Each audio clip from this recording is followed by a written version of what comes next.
Welcome again to Cottage Talk. I'm Russ Goldman. Joining me right now is Max Cohen and Dan Crawford from HandMeIn.com and the Green Pole Podcast. This episode, unfortunately, we're going to look back at a very disappointing 3-0 loss to Crystal Palace in the FA Cup quarterfinal. Very disappointing. Dan was there. Max and I watched it, and we're going to go through it probably for the next hour. And it should be an interesting discussion here. As always, I've been mentioning a lot. Please do subscribe and like this episode on YouTube. Really trying to push our YouTube page. Can we try to get some more likes? I would really appreciate that. All right, guys, let's get to it. First of all, Max, I'll go to you first. You were mentioning how you thought about this match before we went live. Give me some more thoughts here. Reflecting on it, more. As Fulham fans in recent memory, we've had to deal with some really terrible seasons and terrible performances. Relegation, right, was what we've been dealing with the past decade, really. And that kind of disappointment really eats at you because people worried about the future of the club. Yep. People worried about the trajectory of Fulham as a high-achieving team. Now we're in the Premier League and we're settled, and it's almost like, a first-world problem. What happened yesterday to lose in the quarterfinals of a cup, because this was our best chance at winning a trophy, maybe we've had in, I don't know, since this, in a very long time, since Europa League. And the performance was a joke. That's it. We didn't turn up like it was a quarterfinal, but I'm trying to put into perspective because I think the fan base is at a really low point right now. But we're almost blessed to be in this position that we're so upset over losing the quarters of the FA Cup. And we've come a long way since just 2021, even, when we were one of the worst teams in the Premier League. So that's what I'm just trying to grapple with, Russ, is that, there's a lot of anger right now. And I think Marco Silva deserves a lot of criticism and the players deserve even more. But I'm trying just to remain somewhat positive because the fact that we're even in this position has shown that we've progressed as a club.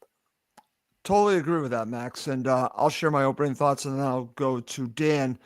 So I've seen a lot of disappointment from the Fulham supporters, and I understand it, and I'm disappointed too because of the chance to get to Wembley. That would have been incredible for the club. But as you mentioned, Fulham have progressed a great deal, and it's a step in the journey I think Fulham are on, the trajectory that they're on. There are going to be ups and downs. Unfortunately, this was a down.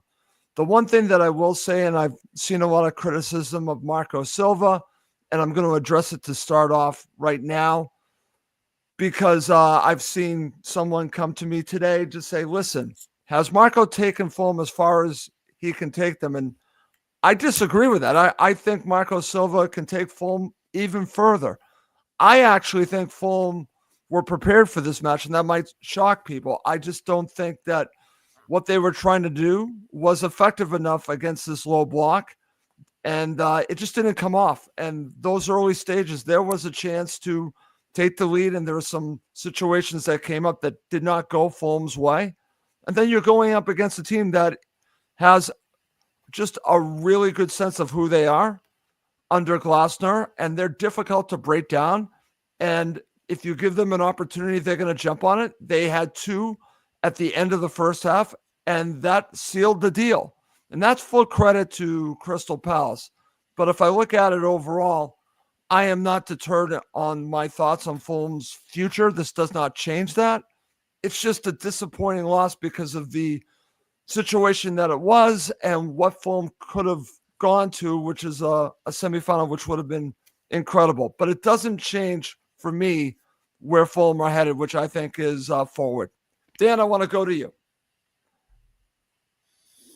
Yeah, I don't know, Russ. I'm somewhere between the two of you. I've obviously had a quite long time to grapple with it. From the previous show that we did that I was nervous about it, very nervous about it. Everything that we talked about in that program basically didn't happen. That's right. But, being a Fulham fan is dealing with disappointments, frustration, heartbreak. We have it all. We never win trophies. We never win big matches. What Max says is absolutely right. We've been on a wonderful journey for the last 3 years. I just hope that actually people don't think, with the greatest of respect, Ross, that this doesn't deter where we're going. And actually, there are signs yesterday of what the ownership and what the club needs to do. For one, it wasn't a sellout. There are plenty of seats still available. There was a good atmosphere for about 25 minutes.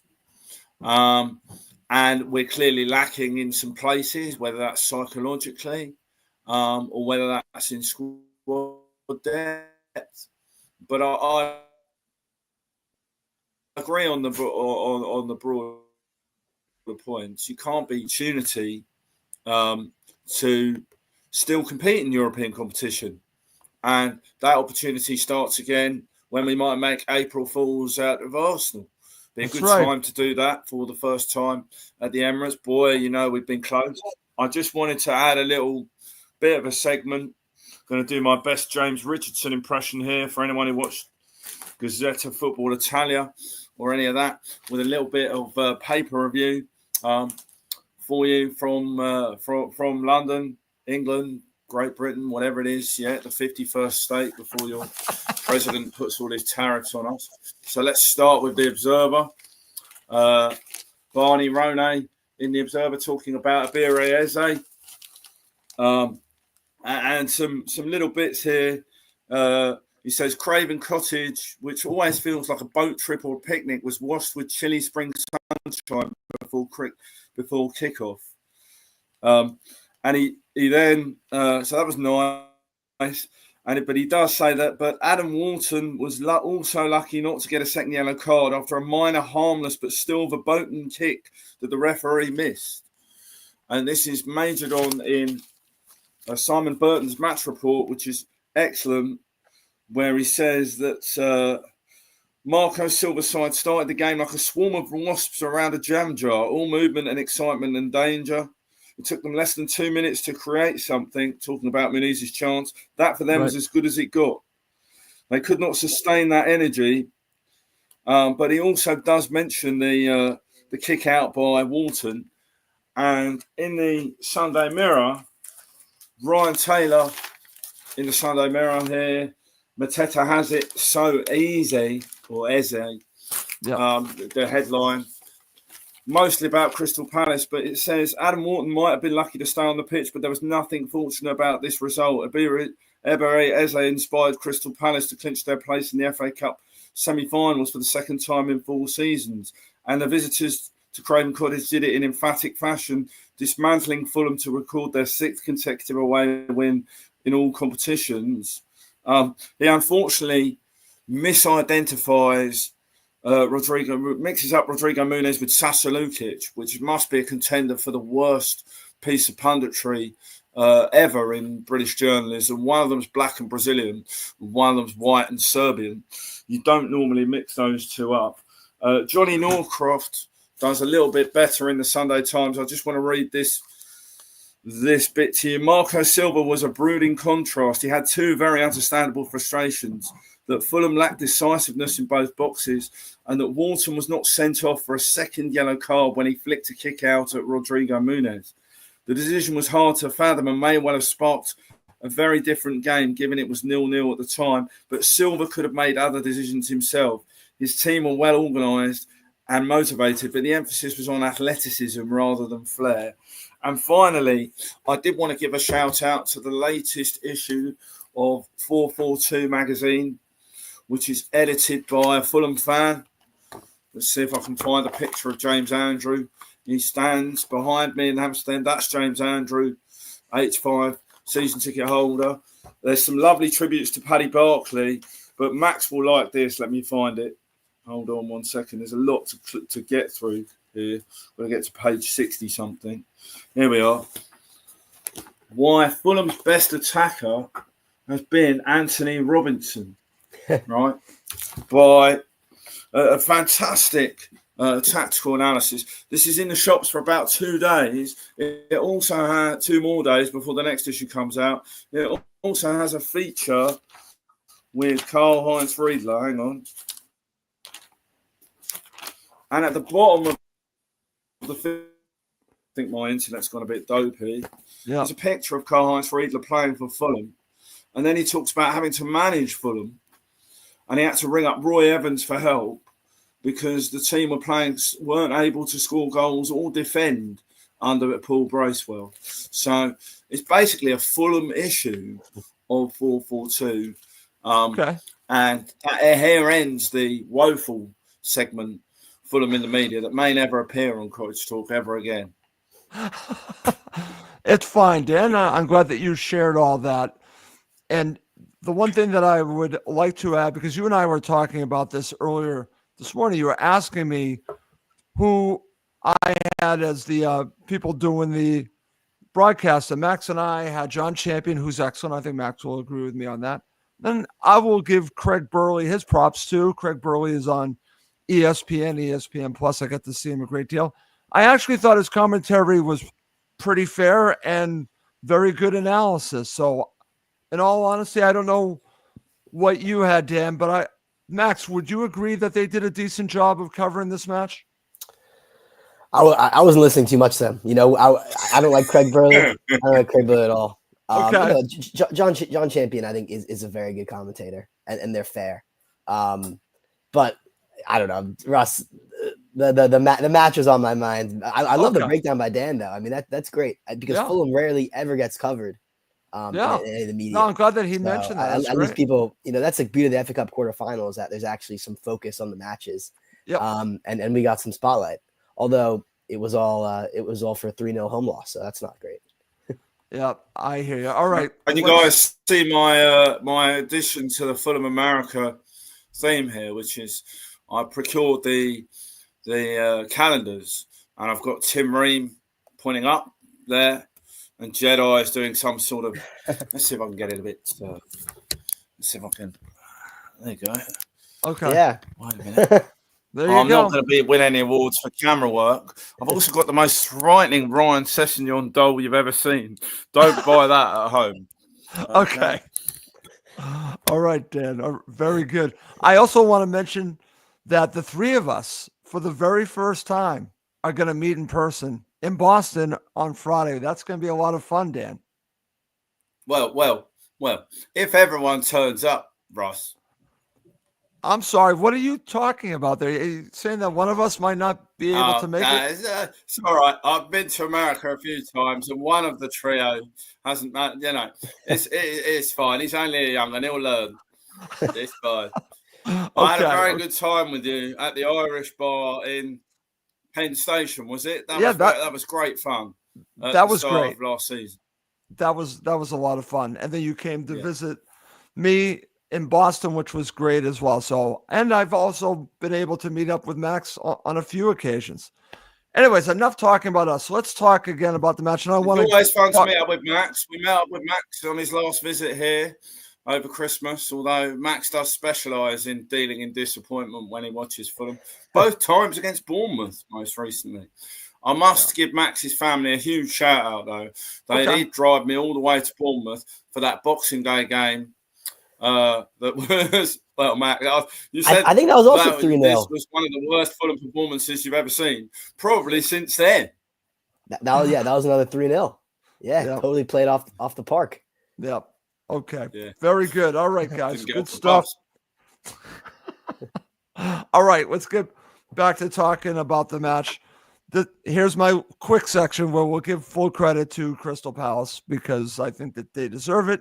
You've already mentioned some of the comments from the media, Dan, but I'm just going to share my quick thoughts on this. And like I mentioned earlier, I think Fulham, believe it or not, I think Marco set Fulham up in a way to hurt this team. They just weren't able to do that.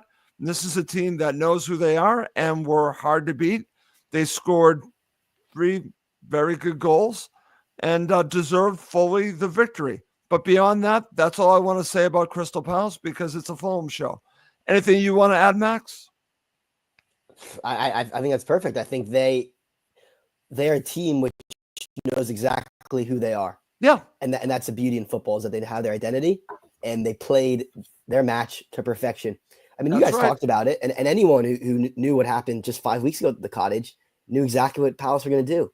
They're Yep. going to soak up pressure, they're going to pick their moments, and they're going to counterattack with extreme talent. And talking to people after the match, I was at the Fulham DC meetup.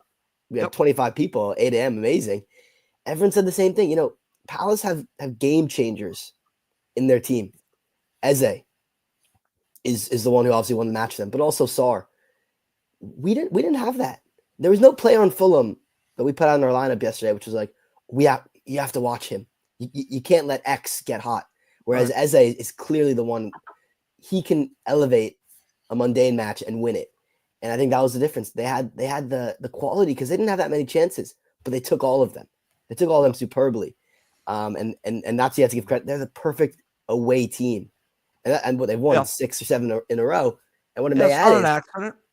Clean sheets, I think, in all of them. Yeah. And Fulham, we can't keep a clean sheet to save our life this season. And I think that's the situation which I want to talk about more with you guys because that is the biggest embarrassment I think about Fulham this season is that the defense quietly the defense has been abysmal, actually, when you really look at the statistics and how we cannot keep a clean sheet. Well, this is something that Tony has been harping on the entire season where we've been doing Cottage Talk is that people aren't looking closely enough at the defense, the soft goals we continue to give up. And I think he's spot on. And we have 3 goals here that we can talk about in regards to this match as well. All right, Dan? Oh, hang on, man. Hey, hang on a minute.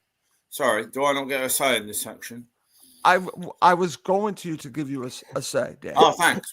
Yeah, it sounded like we were moving on to the next bit. No, we're not moving on. Crystal Palace, excellent. Don't disagree with anything the 2 of you have said. They did implement their game plan magnificently, but they were given a massive helping hand in this game, as they were 5 weeks ago, by the referee.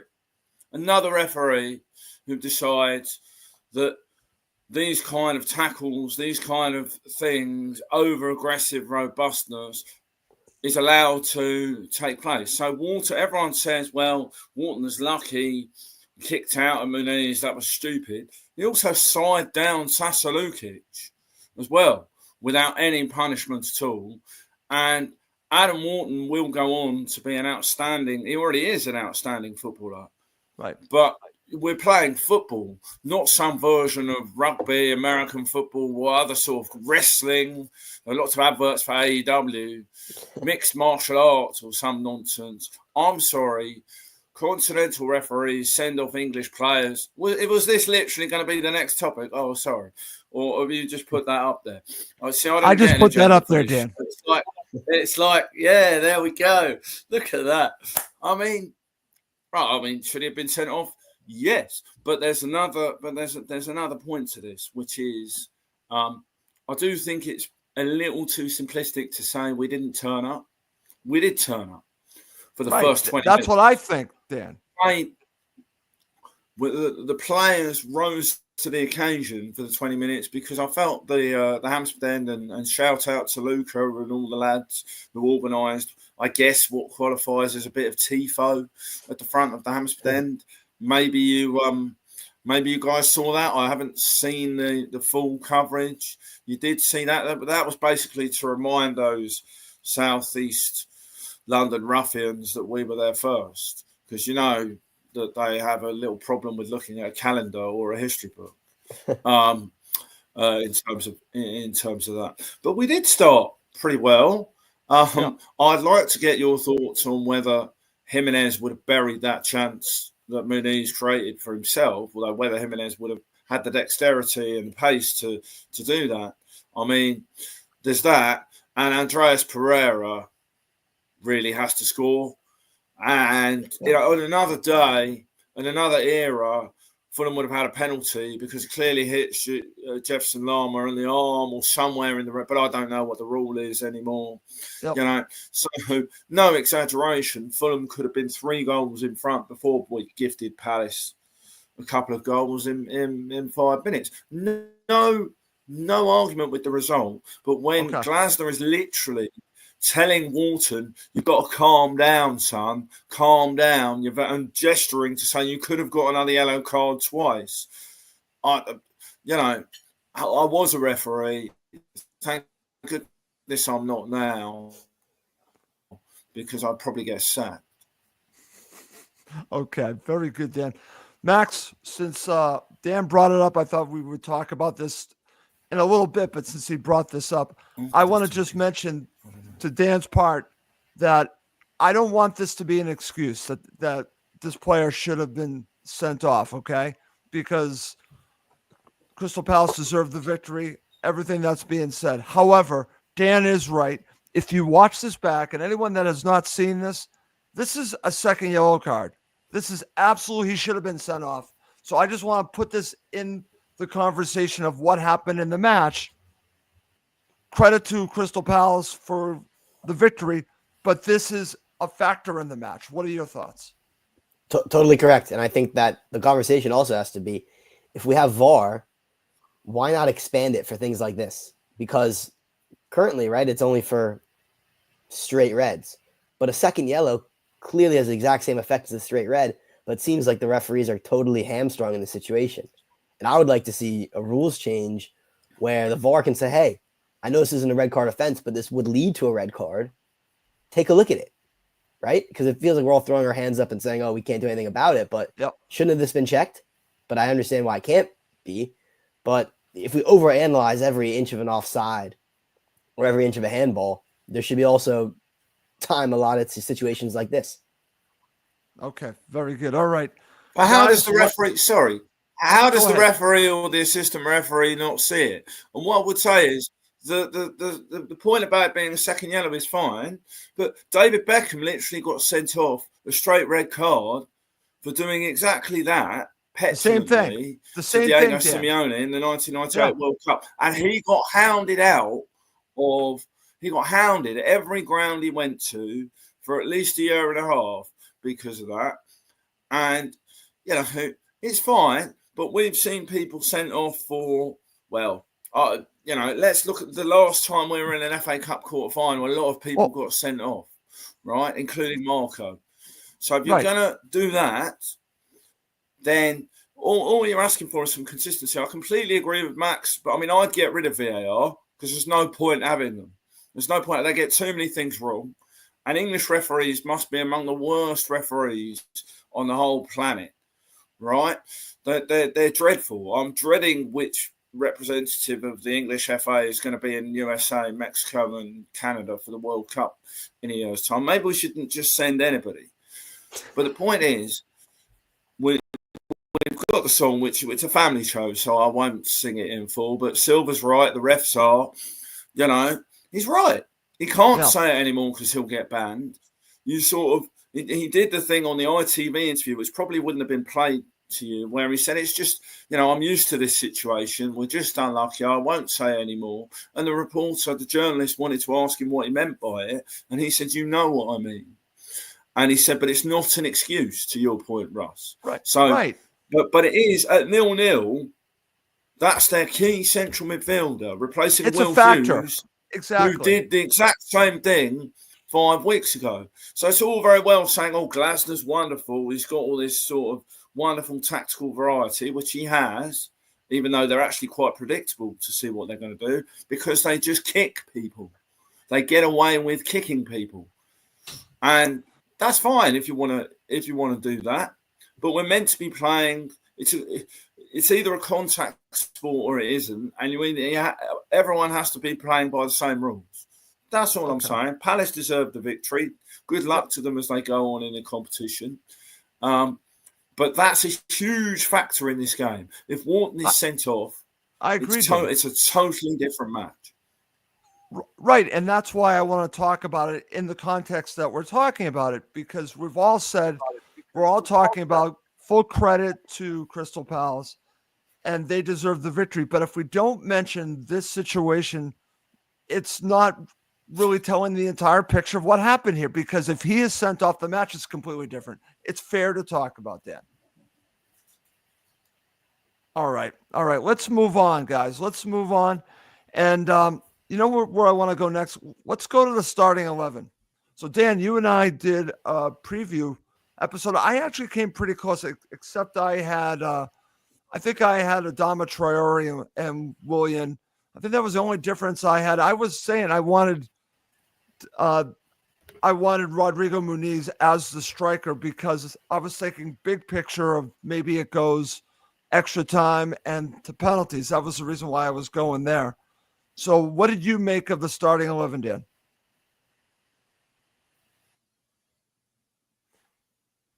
Dan, you hear me? Okay, Max, I'll go to you. All right, I'm subbing in. I think the big question we're going to look at is Jimenez. Problems with my connection, my video connection. Absolutely extraordinary that that Jimenez not only was on the bench, okay, but also you may have picked it up on the broadcast that he was waiting so long to come on that he actually ended up remonstrating with Marco Silva and almost making here. Come on, we need some more variety, Marco. And I've actually never seen Silva quite so shell-shocked, caught in the headlights as he was after those 2 goals went in. But there are also a couple of other things with the starting lineup. Okay. You know, the Berger Lukic axis has been dominated for the second time by Crystal Palace. Right. I thought it was a huge risk to play Pereira, even though what we said. I felt this game was made for the Croydon-born Emile Smith Rowe. Just it was my inkling. You know, okay. What can Smith Rowe do to reinvigorate a subdued side with 28 minutes game time when you're 2-0 down? Dan, sorry to break in. I think, I and just also, want to talk about you guys will know Smith better Rowe. than me. Go ahead. No, sure, we can do that now, but you guys will know better than me about Anthony Robinson's importance for both club and country. Robinson didn't look anywhere near fully fit in this match, to the point where he was getting out sprinted in a way that I haven't ever seen with Jedi previously. And I don't know, the club will take a decision on, obviously, and I'm not suggesting that Marco's gambled on fitness. What I will say is that Silva's earned the right to pick a bad starting lineup. So Marco's earned the right to, make a mistake here or there. He also didn't tell them to stop playing after 20 minutes. I felt like, I hope he didn't, because that would be fundamentally stupid. But he's still a genius for me because of what he's getting out of this squad and these resources. And Russ, we spoke last night, I think, about the latest Fulham accounts and how eye-wateringly worrying they are in terms of the amount of money that Fulham are just sort of spunking up the wall continually. And, maybe that's okay. But on this one, I'd have picked a slightly different team. But even when he's picked the team that he has, there'll be reasons for it. As I said to you on Friday, we don't see them train. He sees them train. Right. And he'd have picked a side and he'd have expected that team to do a hell of a lot better. To Max's point, defensively, and Tony's point from previous shows that I've done with him, if I miss a deal, I'll be banging down the door on Monday morning. Oh, I agree, Dan. Saying, or Jorge Cuenca, for instance, and saying, look, God love Calvin Bassey, but the game might have been gone by that point. But I don't know what he was doing for the third goal. Someone can explain that to me in terms of defending. And Anderson getting caught high up the pitch trying a 2-foot Eze for the second goal. Yep. I think there are some issues defensively. What I would say is if you had João Palhinha in that lineup, I don't think Palace would have dominated us in the way that they did. Palace number 10 wouldn't have been able to breathe. And that's the consequence of selling. If you put Palhinha and Mitrovic in that side, It's a totally different game. That's the consequence of selling your best player every summer and expecting Marco Silva to work miracles. Eventually the well will run dry. It's a fair point, Dan. One thing I want to say before I go to you, Max, I just want to go back to the point on Emil Smith-Rowe, because I was listening to a very good podcast. I'm sure you guys have watched That's So Craven, great podcast, and they were talking about a couple things, and Elton happened to mention some thoughts on Emil Smith-Rowe, and I understand the disappointment because I saw it on social media after the match. Here's my only point on this. The way that he is being criticized reminds me of how Spurs supporters criticize Ryan Sessegnon. So I don't want to be in the same ballpark with Spurs supporters. Just give this player a chance. I think we're going to see a different player next season. He's trying, but the amount of criticism that he gets, I don't think it's warranted just because of the price tag, Dan. I think that's what this is all about. They expected something. He's not there yet. It doesn't mean that he won't get there. And I'm just getting frustrated by all of the talk about Emil Smith-Rowe. It's just about the money. Well, he's not responsible for how much Fulham paid for him. And Fulham were able to pay that much money for Emil Smith-Rowe because we've been mugging off Arsenal for a little while now. Look at how little we paid for Bernd Leno, for instance. Bernd Leno is still a better goalkeeper than any of the Arsenal. I've made this point on this show before. Still a better goalkeeper now than any of the Arsenal goalkeepers, especially including that clown who Joe Bryan beat so brilliantly at Wembley twice. Look, on Emil, I'll just call for a little bit of calm. That's all I'm saying. All it is Emil Smith-Rowe has played in two positions for Arsenal and England in all of the major competitions. He's played as a number 10 or as an old-fashioned inside left, right?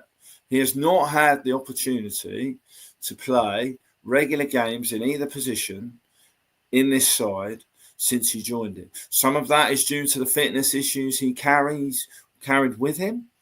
We could probably be criticised for signing the player who's had those fitness issues, but hell, we signed Alfie Mawson and Yari Littmanen, and the treatment room is very long for very crowded with people who miraculously passed the Fulham medical and they're never seen again. But Smith-Rowe, it's not so long ago that Smith-Rowe scored 2 headers in consecutive weekends and was thriving. I liken it to Adama Traore, right? Okay.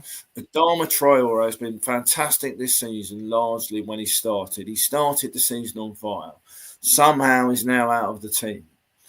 And to ask both Traore and Smith-Rowe to come on and change a game when the last time we came back from 2-0 down at Craven Cottage was in December 2019, and that was the night that myself and my colleagues from the Fulham Sports Trust, Pete Grinham and colleagues, presented Stephen Sessegnon with the first Johnny Haynes Academy Player of the Year award on the pitch at Craven Cottage. And I did write to Mr. McIntosh and indeed Mr. Woodcock and probably Mr. Khan as well, I can't remember, to say, look, I am available to come on the pitch every week if it inspires Fulham to come back from a 2-0 deficit.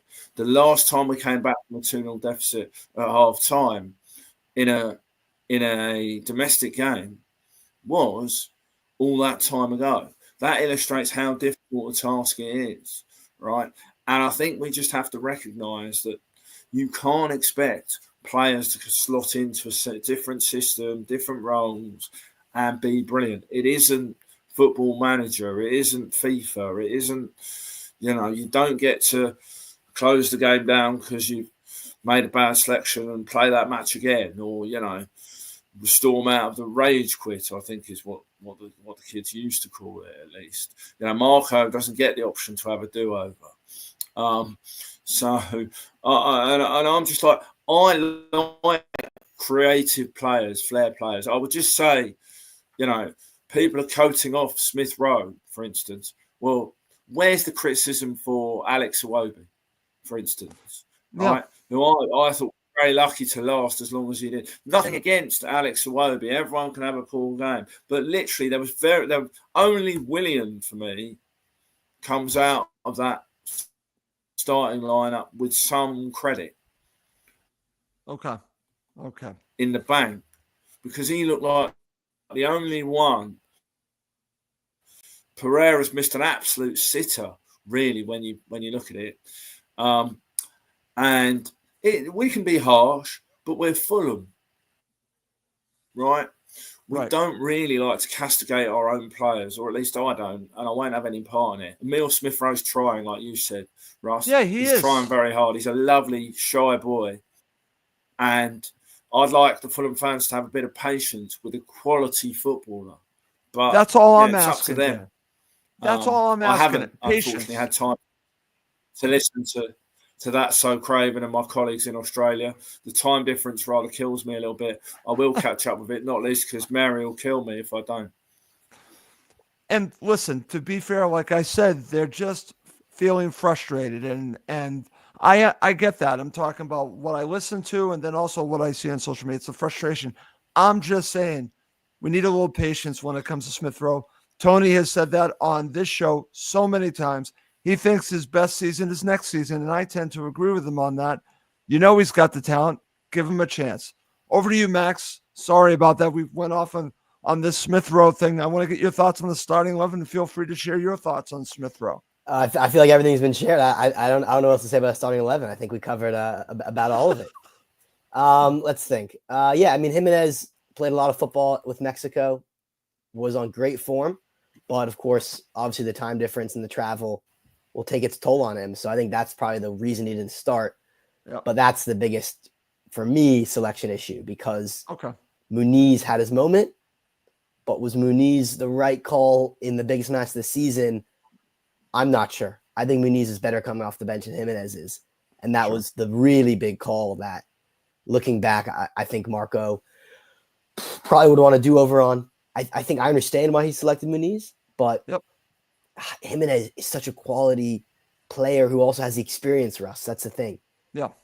And I know Muniz has scored recently against Spurs and is very good form for Fulham, but when you're selecting a striker for a must-win cup match, I would have gone with the experience, even if he has those tired legs, and give the option to take Muniz off the bench. I don't think Muniz contributed very much to overall play in the way Jimenez can. Okay, very good. All right. Guys, before we move on, I want to share this comment from Gary D, and we can comment on it because I find it interesting. This is, "Hi, gentlemen. To sum up yesterday, that's what happens when you don't take your chances. Should have been up in front before Palace scored. Would have been a different game." I tend to agree with that. Dan, your thoughts? Yeah, I mean, that's kind of the story of the season. I know colleagues and other contributors want to talk about the defending. I guess we can get into that. I actually think the problem is making the most of the what they call final third entries, or I don't know what there's some sort of stat about XG or whatever, XZ or XX. I don't know what it's bloody called. But anyway, there's some sort of stat about final third entries. We have a lot of final third entries, but the ball doesn't enter the goal. And that's the only thing that matters. So, yes, it would have been a different game if we'd... I said it earlier, didn't I? We could have easily been 3 goals up. Yeah, you said that. On another day. And, Palace then, they weathered the storm. Yep. And they were ruthless. Marco, in the interview with FFC TV, I don't know if either of you have seen that. He literally says, "We have to kill them." Right, very animatedly by the side of the pitch. You have to kill them. I was like, well, okay, Marco, but of course he's right. And sometimes we're very generous. I mean, right. We let them come to our house. We let them sit down, have a lovely meal. and then walk off with our wife, basically, or something like that. I mean, yeah, what we're just very friendly, aren't we? We are, my friend. All right. We're going to come right back to this coming up next because we're going to break down the match and we're going to start talking about those opening stages in the match right after this. Okay, Max, right back to you. So I want to go right over to you and I want to talk about the opening stages in this match because we just ended with a very interesting comment and you can certainly feel free to share your thoughts on it. But you had the opportunity from Muniz. You had the opportunity from Pereira. But for those, I'll go further than the first 20 minutes. I'll say first 30 minutes up until they scored. I'm talking about Palace. I felt Fulham were in control. But it's almost like this false sense of security because, in a way, this is what Palace do. They're waiting for their opportunity. And if you don't take it, they're going to pounce. And that's exactly what we saw. So let's talk about the opening stages. And unfortunately, they did not get that goal. And then, of course, we have the situation which we already talked about with Warden. But beyond that, what do you make of the opening stages and what Gary shared? We started with no fear. And it almost didn't feel Agreed. like an FA Cup quarterfinal. You watched the Brighton Forest game from last night, and those players were cagey. It was nervous. You could tell at the stage of that match, both teams were just trying not to lose. But it was the opposite for us. I mean, we had initiative. It was everything you would have wanted. It was so positive. It just seemed like the players actually weren't overawed by the occasion, which kind of surprised me. If I thought this Fulham team that we've seen this season, I would have expected a more tentative start, given, I think, the mentality of players who hadn't necessarily been in this position before. But no, it was the opposite of that. And we were swarming them. It was energetic.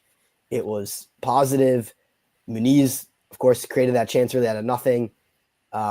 Credit to, I think it was it Bassi on the left wing who was steaming forward and squared it for Pereira? I think it was. He had a barnstorming run forward. I mean, the fact that he was on the byline shows how attacking we were.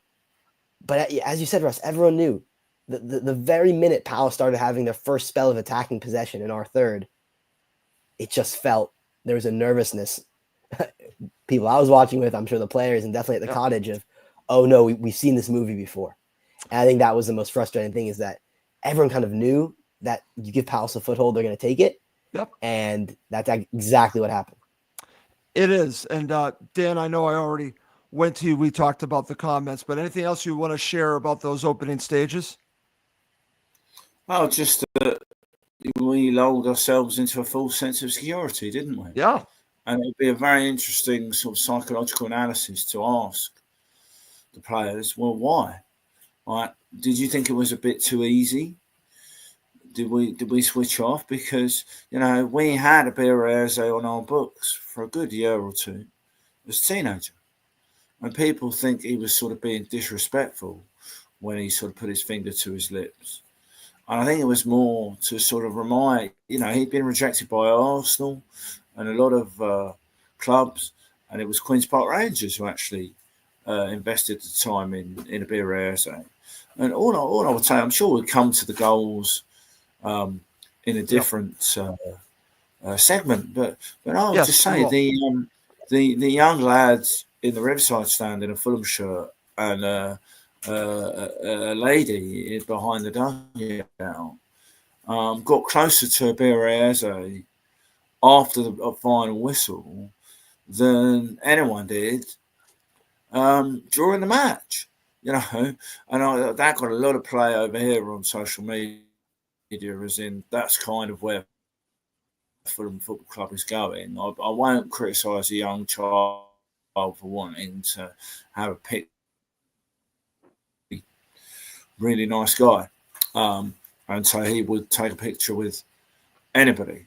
But yeah, it feels like a massive missed opportunity, really, to lay down a mark. Not just to get to Wembley, because it's ridiculous that the semi-finals are at Wembley of the tournament. It devalues the final. But to lay down a marker about Fulham's prospects for progress, you talked about this, Russ, on Friday, in respect of when a win could tee us up really nicely for the league games that will follow. Yeah. Actually, losing, we've been good at bouncing back from losing, but we're going to have to do it the hard way now if you look at the next 3 or 4 fixtures. And, you know, I had a commiseratory text. First of all, a text from Simon Peach wishing us well, a commiseratory text. And he did sort of mention that we're guaranteed to get 3 points against Southampton because he is a Southampton fan, isn't he, Simon? Yeah. And I said I wouldn't be so sure. But anyway, again, we veered up way off the topic of the first half. Sure. Analysis. No worries, So Dan. take it away from me. Okay, I'm going to go over to Max. So let's talk about the first goal, Eze's goal, Max. And I actually got a message from Emilio, who unfortunately couldn't join us. He's actually spending a nice Mother's Day with his mom. So everyone, happy Mother's Day. So he couldn't join us, but he messaged me about how both of the goals that we're going to talk about are preventable. And this one, I tend to agree with him because when you look at Eze, and I've heard Craig Burley bringing up his name, talk about what a wonderful goal, and it's about Eze. But he also has a little bit of space. And Sasa Lukic was there. He didn't close down the space, Max. It starts earlier than that, but give me your analysis of that goal that Fulham gave up. Yeah, I mean, it all starts with a wonderful crossfield ball from one of the Palace center backs. Yeah. That goes right to Mitchell. And again, it's so easy. There's no pressure. Lukic, I think, is most to blame. As a center midfielder, you're closing down Eze, and you said he has a little bit of space. Russ has a lot of space. What Lukic did was, it's like he was given a manual of how to defend, and he's read it, but he's never actually seen how to defend. He's like, okay, I should get tight. And then he just lets him move with such, Eze wants to cut on his right. And Lukic actually does square up in a way to show him on his left out wide.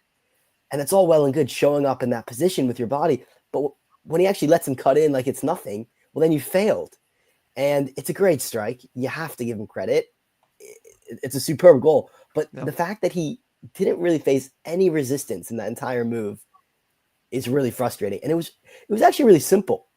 The strike is top class, but it's not like Eze did anything crazy up until then. He just had so much time and space to move as he saw fit. That's the Palhinha difference, and that's what we miss. And I think that's what I want to talk about with the defense later is that, yes, the center backs were poor and have been for a while, actually. But I think the holding midfielders have to be criticized too because they set the tone. That goal was Sasa Lukic's fault. Okay. Dan, what are your thoughts on this? Is this also what you're talking about earlier about losing Palhinha? Yeah, maybe, but I think let's settle down on the Sasa Lukic slander. He's been our best player this season. I understand. I understand exactly what Max is saying, but the problem is that neither Lukic and Berg are holding midfield. They're doing a conventional stopper midfielders in the way that Palhinha was and Harrison Reed was until his first season. There's no way that you can characterise people with the goal return of Lukic, the creativity of Berger as conventional number sixes or whatever you call them these days. Right. I would actually want to throw something else into the mix, suggested by a friend of mine who knew I was coming on this podcast and was delighted that I'd be speaking to Max because Gavin actually met Max in the Chancellors after another dismal Fulham defeat. New Year's Day, Fulham 1, Reading 2. I mean, it does seem like Max can pick these games, doesn't it? But Gavin actually, one of the fellas I go to the matches with and a regular listener to Cottage Talk who has particular regard for Russ's ranking of Premier League players. He posed a question to me, which is, how badly are Fulham missing Kenny Tete? That's on Tete's side, right? Yeah. Now, there's also, and I think Tete offers you something going further forward that might push people back. But actually, the genesis of this move, Max is right. Yes, it's a very good ball. But where's the pressure on the centre halves, the 3 Palace centre halves. How's he able to just ping a ball to Mitchell? Why has Mitchell got all the time in the world and Eze strolling around? Chris, lay off Max, man. Like, I love him. It's not his fault. Well, Dan's only talking about the matches we lose. I've been at plenty of Fulham wins that he's not talking about. If anyone's a bad omen for watching Fulham, it's me, because I go every week and nothing ever changes. Now, back to the point, which is that the pressure on the ball was lacking, and we'd actually done really well. Eze hadn't got anywhere near into a dangerous position for the first 25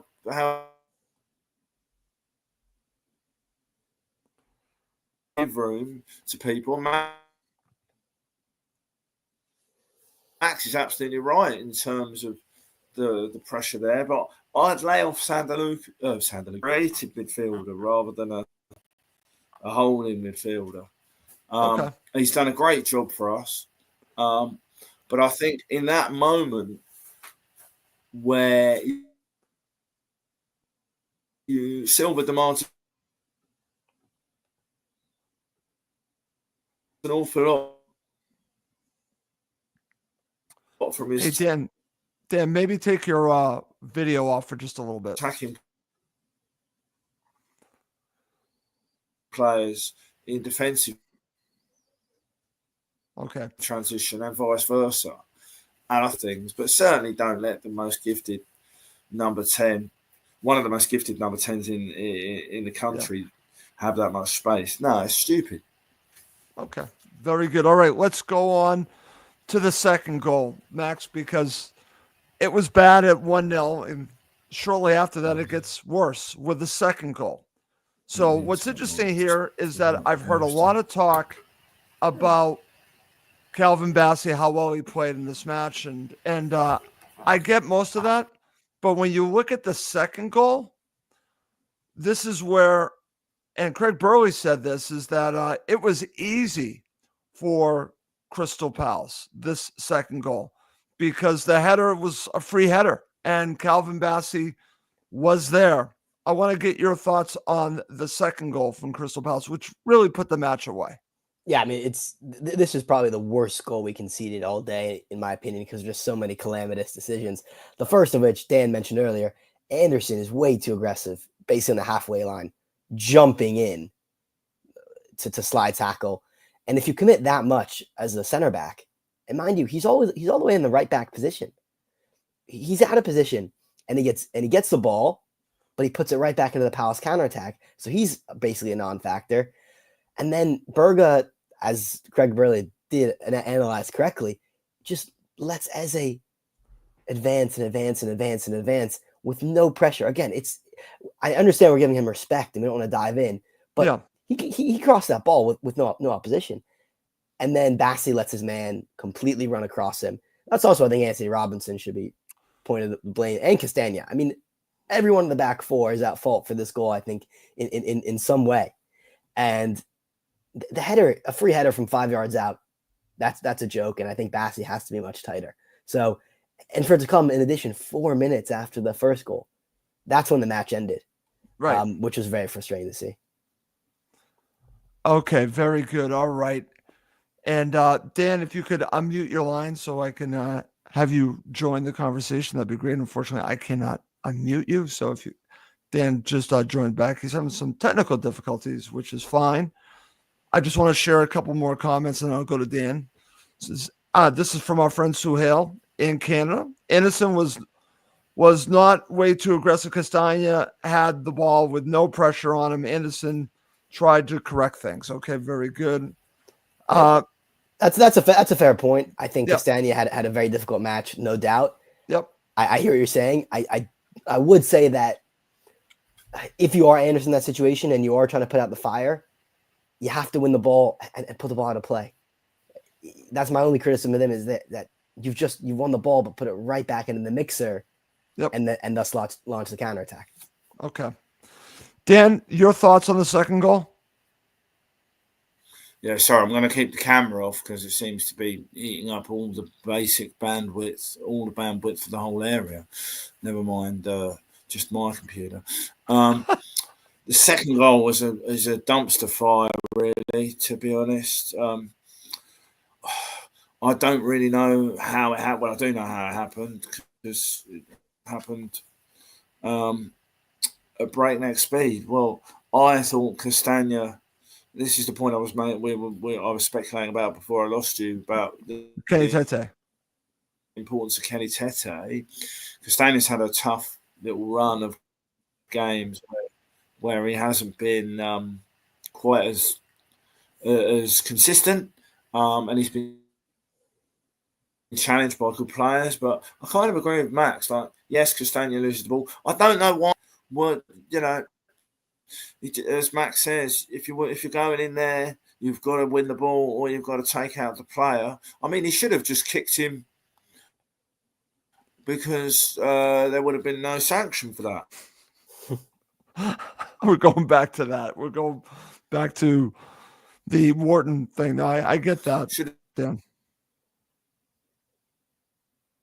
have just kicked him, and I kicked him in like he did, talking about the Sanderberg doesn't do enough for me. Sanderberger doesn't do enough there, and then I don't know how Sarr gets in front of Bassi to head it in. I don't know how that's happened. So that's where I agree with Max that like defensively that was a shambles, and as he also said, both of you said it's going to be very difficult to come back having conceded 2 sucker punches like that in such quick succession. That's psychological, absolute hammer blow. Okay, no worries. All right, let's quickly move over to the second half. And the one big question I want to talk about the second half, and then we'll talk about the goal and wrap things up. Max has to go in about 10 minutes, so we definitely want to jam in as much as we can, guys. So let's talk about this question. Max, I'll go to you first. Should Marco have made changes to start the second half? Yes. I mean, this was the thing everyone, I think, was screaming for because it's a one-off match. And Marco always waits too long, in our opinion, to make subs. Maybe not right at 45 minutes. I can understand that's a bit drastic, but definitely in the next 10 to 15 if he saw things weren't changing. And everyone saw from the first 10 to 15 that there was not an immediate reaction. And he needed to be quicker with subs. Jimenez, I think, needed to come on. I think Chari needed to come on way sooner than he did. I'm glad he was part of the first tranche of subs, but you can't wait around in a cup tie down 2 goals. You know what I mean? I understand it's not in his nature to want to change things up so drastically, but if there's ever a match to be aggressive and take a risk with subs, it was this one. I think that's what really made a lot of the fans upset, was that it was just so classic Marco in the sense that he was in love with the starting 11, even with things that were clearly not working. Okay. Over to you, Dan. What are your thoughts on this? Because I've seen Marco make changes when Fulham are down like this. I was kind of surprised he didn't do it here. Yeah, well, we've seen him react to the criticism of his slowness to make substitutions by putting all the subs on at once and then leaving us down to like 10 men or 9 men. I can't remember what it was. I mean, look, I think it was crying out for changes, but also I do sympathise because he ended up throwing everyone on in the end, and that's why we conceded the third goal. Yeah. I'm not sure he could win in that point. And if you've given them a rocket at half time, and I understand he really lit into them at half time, okay, then you either take some people off immediately, as Max has said, or you do give them 10 or 15 minutes. You say, right, show me that that was an aberration. Show me what you've got. But yeah, like he was caught between a rock and a hard place. The whole point, Kamal's just said that again about Raul Jimenez. That's the one for me. He's played jet lagged before. Jimenez is quality, and he doesn't have that many more big matches left in him. I don't think, although his record in North American football, international football, would suggest otherwise. He's a temperament player. He was annoyed. That was the point that I picked up on. He was very upset to be waiting so long to come on, to the point where he literally took the bib off and was like, right, when am I coming on? Shall we do it now? And that seemed to spark both him and Ryan Sessegnon being allowed to come on. And I respect it from Raul Jimenez because he's a warrior.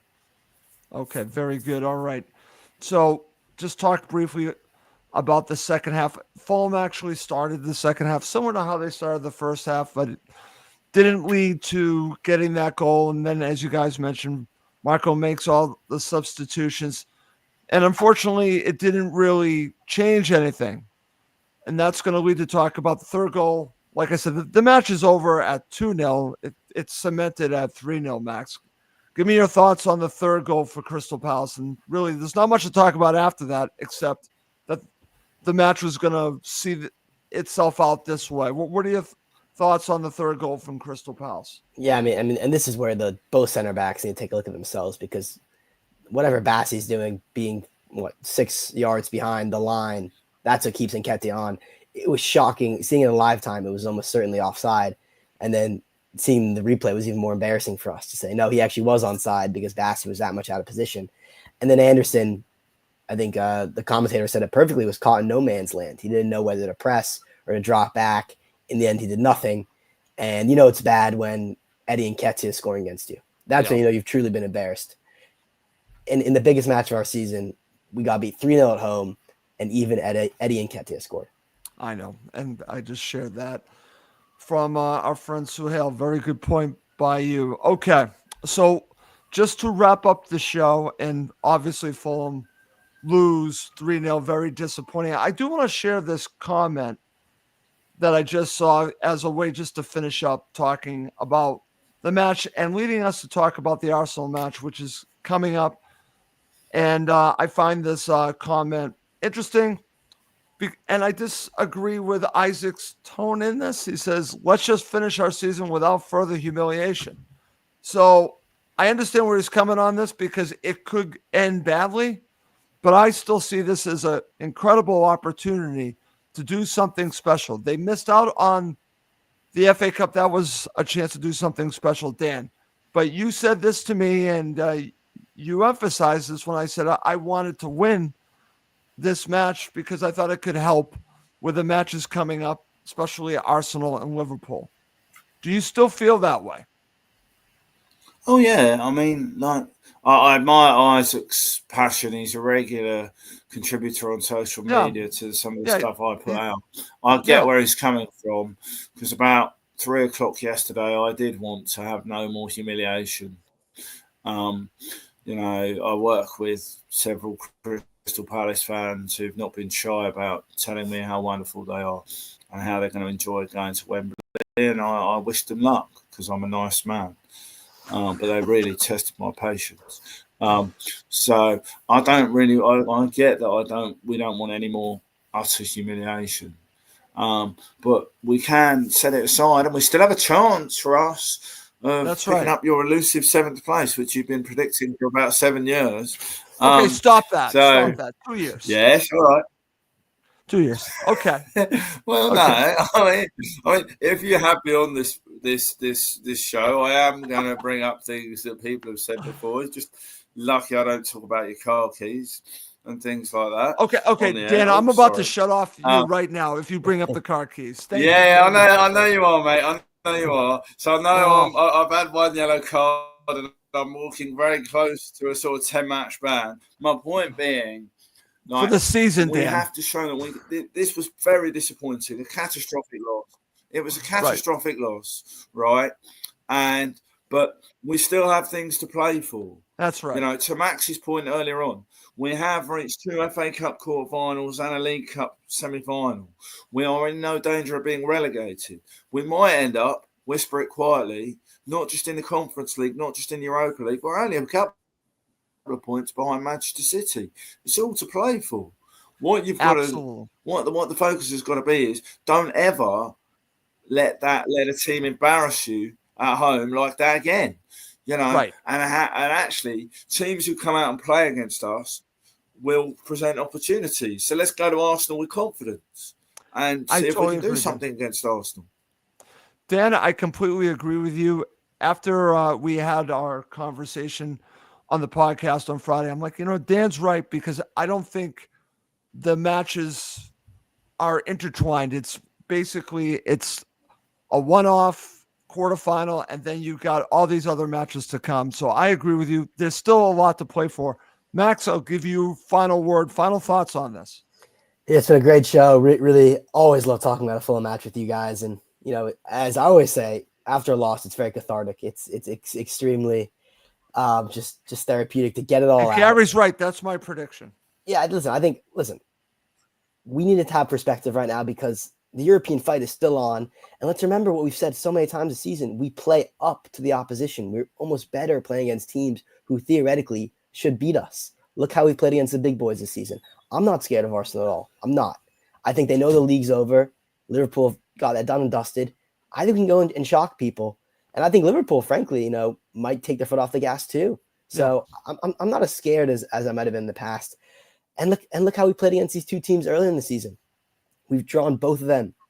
So why not make something happen? And as you said, we've bounced back before. I think we'll bounce back again. Okay, very good. Dan, before we go, I have to share this comment from Kamal because look what you started. Now he's going to ask me about the car key story. Thank you very much, Dan, for bringing that up. Kamal, I will mention this to you in private, okay? No one else asked me about the car key story. Thank you very much. Subscribe to the Patreon for more news on Russ's elusive car keys. Okay, very good. All right. Great show, but we do have to wrap this up. And we'll have plenty of coverage of the Arsenal-Liverpool matches coming up. My name's Russ Goldman. He's Max Cohen. He's Dan Crawford. Thank you, as always, for watching and listening to Cottage Talk, part of the TalkSport Fan Network.